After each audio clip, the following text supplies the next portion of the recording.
নারী, তুমি কতটা সংসারী তা তোমাকে মৃত্যুর আগ পর্যন্ত প্রমাণ করে যেতে হবে।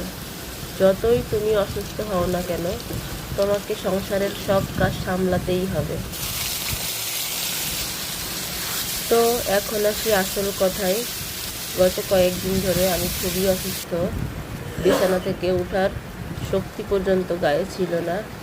এমতো অবস্থায় রান্না আমাকে করে খেতেই হবে। রান্না করে খাওয়ানোর কোনো মানুষই নাই আমার ফ্যামিলিতে। যদি না রান্না করি তাহলে সারাদিন না খেয়েই থাকতে হয় আমাকে। তো যতই অসুস্থ হই, রান্না তো আমাকে করতেই হবে। তাই ঝটপট কীভাবে রান্না করলাম দেখুন ভিডিওতে। সবাই আমার জন্য দোয়া করবেন, আমি যেন তাড়াতাড়ি সুস্থ হয়ে যাই। সুস্থ হয়ে যেন নারীর